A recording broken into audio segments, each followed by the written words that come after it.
जय हिंद आप सभी को।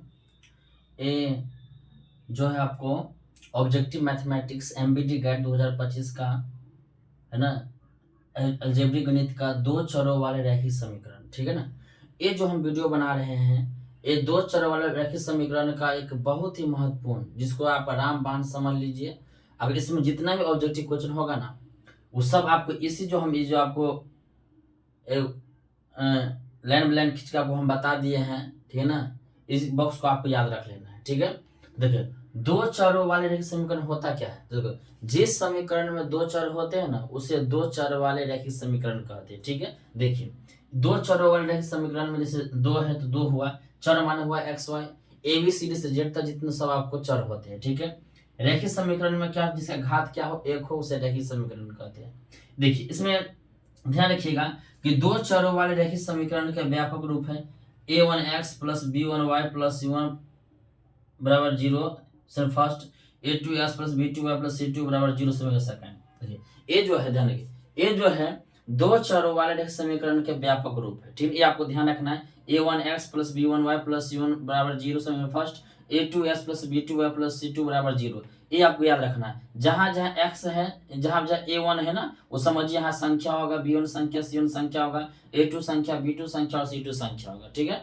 अब देखिए, ये जो हम आपको बॉक्स पाड़े हुए, यही से दो चर वाले रेशे जितने भी ऑब्जेक्टिव होंगे सब यही से समझ देंगे। पहला है अनुपातों की तुलना, ग्राफीय निरूपण, बीजगणितीय निरूपण, ठीक है। तो देखिए, पहले a1 बाई a2 बराबर does not b1 by b2। अगर a1 बाई a2 बराबर b1 बाई b2 बराबर नहीं होगा ना, तो इसका नाम होगा प्रतिच्छेदी रेखा, ठीक है। देखो, रेखा प्रतिच्छेद किए हैं। उसके बाद इसका जो हल होगा ना, केवल एक हल, या इसको अद्वितीय हल कहते हैं, ठीक है। जब an बाई a2 बराबर does not b1 by b2 होगा, तब प्रतिच्छेदी रेखा होगा, केवल एक हल होगा, अद्वितीय हल होगा, ठीक है। इसका नाम होगा अविरोधी भी कह सकते हैं और इसको संगत कह सकते हैं, ठीक है। दूसरा में है an बाई a2 बराबर b1 बाई b2 बराबर does not c1 by c2। अगर an बाई a2 बराबर b1 बाई b2 बराबर, यहाँ पर an बाई a2 है ना, an बाई, यहाँ पर an by a2 an by a2 बराबर b1 बाई b2 बराबर does not c1 by c2 होगा। इसको बोलेगा समांतर रेखा। ये समांतर रेखा है, कोई हल नहीं, असंगत होगा। देखिए, जब an बाई a2 बराबर b1 बाई b2 बराबर does not c1 by c2 होगा, इसको बोलेगा समांतर रेखा है। समांतर रेखा है तो देखो, समांतर रेखा उसको कभी काट नहीं सकते। कितना भी दो रेखा समांतर खींचिएगा, वो कभी काटेगा नहीं, और जब नहीं कटेगा तो इसका कोई हल नहीं होगा। इसका नाम असंगत है, इसको विरोधी कह सकते हैं, ठीक है।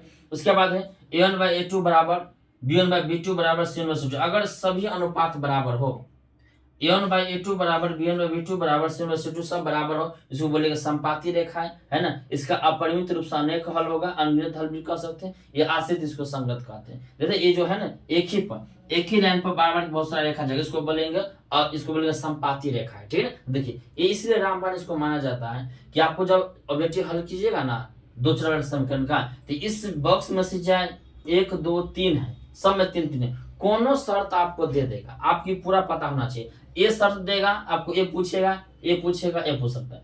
चाहे ये शर्त दे देगा आपको, ए पूछेगा, चाहे ए पूछेगा, चाहे ये शर्त दे देगा आपको, कोई पूछेगा। चाहे आपको प्रतिच्छेदी रेखा बोलेगा शर्त बताइए, शर्त हो जाएगा। बोलेगा प्रतिच्छेदी रेखा कौन हल होते हैं, तो केवल एक हल होगा। बोलेगा समांतर रेखा कितने हल होते हैं, तो कोई हल नहीं होगा। बोलेगा संपाती रेखा कितने होते हैं, इसमें अनेक हल होंगे। या तो ये बोल देंगे, बताओ जिसका अद्वितीय हल है तो कौन रेखा होगा, प्रतिच्छेदी रेखा होगा। जिसका कोई हल नहीं होगा उसे कौन रेखा होगा, समांतर रेखा होगा। जिसका अनेक हल उसे कौन रेखा होगा, तो संपाती रेखा होगा। किस न इस बॉक्स में से कोनो एक को दे देगा, आपको समझना है, ठीक है। कि आपको बॉक्स से याद कर लीजिएगा। समझिए, ये रामबाण है, यानी कि दो चरों वाले रैखिक समीकरण को हल करने के ऑब्जेक्टिव का ये रामबाण होगा, ठीक है। ये हो गया आपका व्यापक। आपके एग्जाम में डेट पूछेगा व्यापक रूप, तो ये उसका व्यापक रूप हो गया, ठीक है।